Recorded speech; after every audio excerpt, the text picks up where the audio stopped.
Despite being an accountant by profession, John Mercer was a natural skeptic. He was a man of practicality. Over the course of 8 years, he never had a single odd rattling while driving the identical silver vehicle. It was for this reason that he became aware of the tapping as soon as it began. At the beginning, it was gentle and almost rhythmic, like the sound of a fingernail lightly rapping on glass.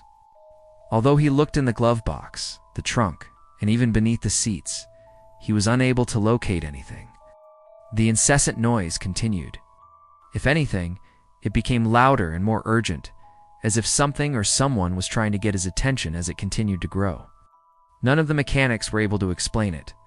There were 3 different mechanics that John brought the automobile to. The engine, the suspension, and the exhaust system were all examined by each individual. None of it.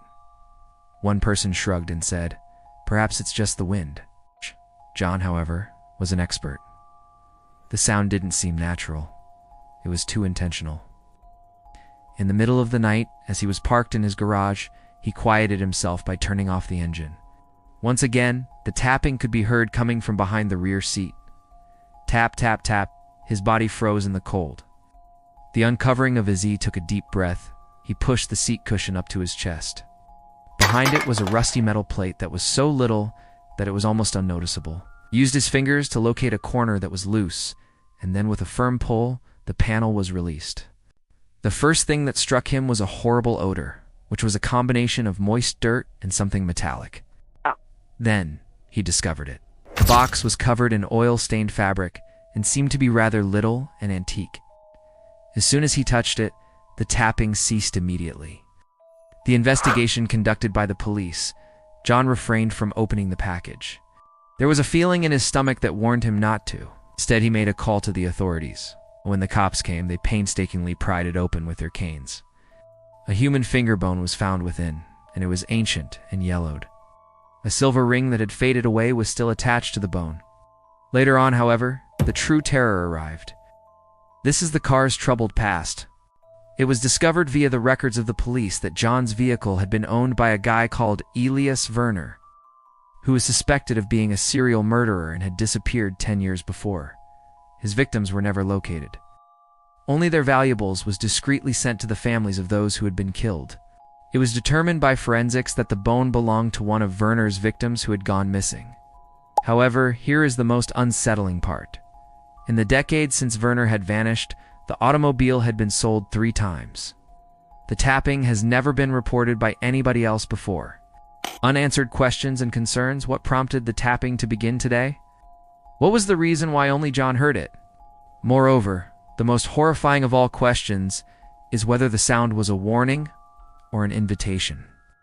Some people believe that Elias Werner's soul clung to the automobile, urging him to come forward and confess his misdeeds. There are many who feel that his victims are still attempting to flee. Instantaneously, John sold the automobile. However, there are instances when he claims that he can still hear it, even late at night. Tap, tap, tap. It's almost as if something is trying to get his attention once again. Perhaps there are certain secrets that are not intended to remain hidden. And some automobiles aren't merely for transporting people. They are possessed by ghosts. According to John Mercer, selling the automobile would be the last step in the process. He had a mistake. It had been 2 weeks after he had handed up the keys when his phone rang. On the other end of the line, there was a panicked voice. It was the buyer, a college student called Mark. "What the hell did you sell me?" During the very first night, Mark had been able to hear the tapping. Now, in contrast to John, he had not disregarded it, and he had taped it. In addition, the beat showed no signs of being random. When he played the music again at half speed, Morse coding was being used. They were both wearing headphones when John and Mark first met in a dimly lit cafe. The recording, which had been slowed down, began to hiss through the speakers. While John was translating it, his hands began to shake. 2 depths. Find him. What are the depths? Who was this him? In the evening, they disassembled the automobile. An additional concealed storage may be found under the passenger seat. When you look inside, you will find a second finger bone, this one with a piece of cloth wrapped around it. This fabric was a match for the description of a shirt that was lost from a lady who was believed to be one of Werner's victims. On the other hand, the The most terrifying part was when they turned the bone over. The mark of a recent scrape, as if it had been set there by someone or something only moments ago. The mechanic who disappearing? During the process of locating the car's service documents, they discovered a little garage located on the outskirts of the town. Upon seeing the vehicle, the owner, a grizzled mechanic by the name of Ruiz, became pale. The words "you shouldn't have come back" were mumbled by him, or during the time when they were unable to interview him anymore. Ruiz mumbled one phrase. Werner didn't act alone, and then slammed the door of the store shut. Next morning, Ruiz was nowhere to be found.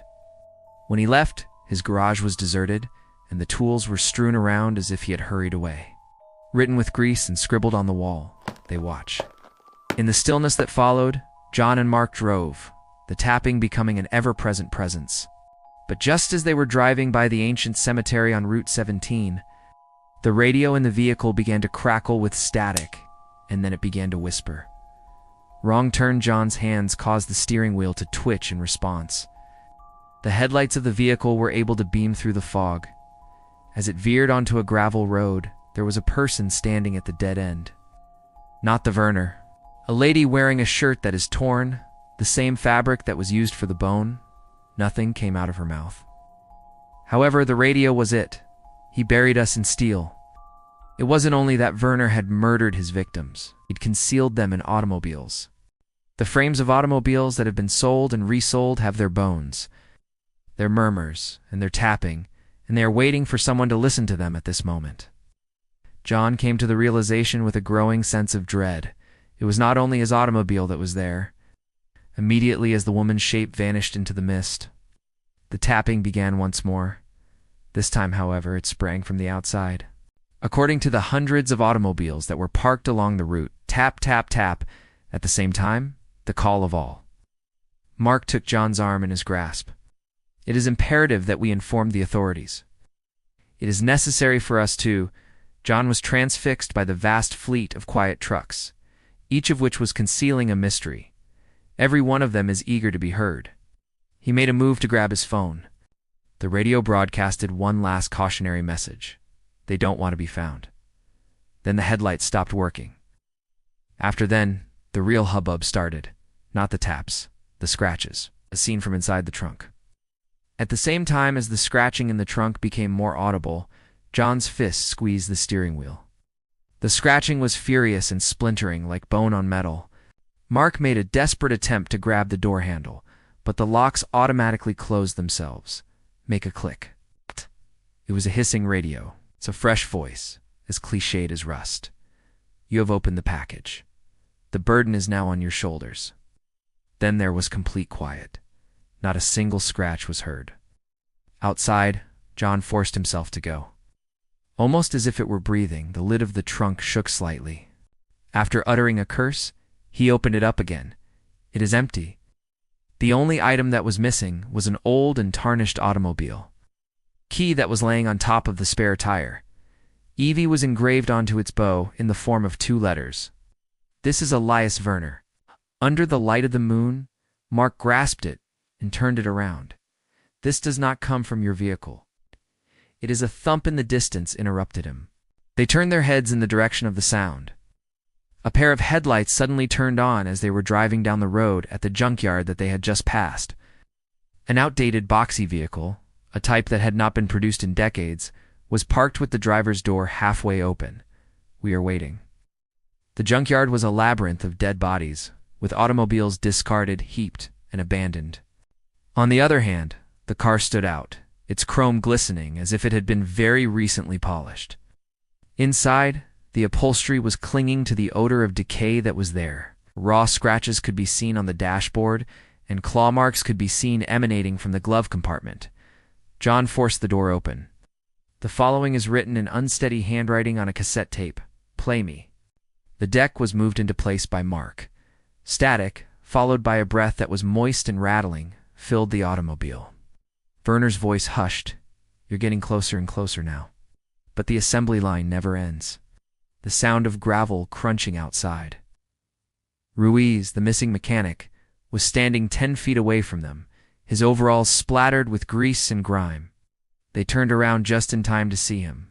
Both of his eyes were off. pupils that sprang open and were as dark as engine oil. The words there coming up the road were mumbled by him, "Best hide in the metal." After that, he looked away from them. John made a turn. The headlights, there are plenty of them. All of them heading in the direction of the junkyard, without any drivers present. Ruiz ran away. While the automobiles were quietly entering the yard, John and Mark made a mad dash for the trees. They formed a perfect circle around Werner's sedan as they entered the yard. The doors opened with a groaning harmony. Not a single person emerged from the building. Instead, a loud and coordinated staccato of tapping could be heard coming from each and every car. The radio in Werner's vehicle began to crackle once again, and it began to repeat a single line over and over again. The line must be fed. Next, the back seat of the automobile suddenly revealed a hand that was skeletal and shimmering with the moisture of the dirt. Another one came after that. Also, there is another. What is the real story behind the assembly line? The last words said by Ruiz, which were tossed over his shoulder as he disappeared into the darkness. Werner did not only conceal bodies in automobiles, rather he constructed the automobiles themselves. Throughout the years, the line has been in need of frames, seats, and dashboards. This is now clear to John. In no way was the tapping a request. It was a warning light. Each time a bone was discovered, the hollow ones arrived to retrieve it and take possession of it. In order to conceal the truth, to maintain the flow of the line, it was the first of the figures that appeared in its entirety. It was a piece of rust and bone that had been sewn together, and its mouth was unhinged like a crumpled fender. The key to the electric vehicle was thrown by Mark toward John. "The sedan is looking for you." "Let's go." John shook his head. "Duh." The key was a warm one. The radio said invisibly, "Start the engine." His gaze first returned to the hollow ones, who were stumbling forward, and then shifted to Mark's scared visage. It is a choice. The key was unlocked by John Mercer. Not the sound of an engine, but rather a human shriek. The automobile roared to life, and the headlights blazed a blood-red color throughout the vehicle. Frost engulfed the hollow ones. One by one, they lowered their heads. An opening appeared in the passenger door. A request for entry. Mark's yells became less audible as the vehicle rolled onto the highway, the needle on the speedometer vibrating at a speed of 100 miles per hour. It was the cassette tape that itself ejected. John's own voice, which had been captured in some way, filled the automobile. Despite the fact that he had never really said the words, "If you're hearing this, you've joined the line. Don't fight it. Just drive." It was a ribbon of asphalt that stretched into the darkness that was illuminated by the headlights, sliced through the darkness, and illuminated a road that had never been there before. And more pair of taillights may be seen in the distance, although it is just a faint glimmer. We are waiting, continuing on, continually going on. Let us know where you are watching from and what time you found this video. We read every single comment and subscribe for more inspiring content.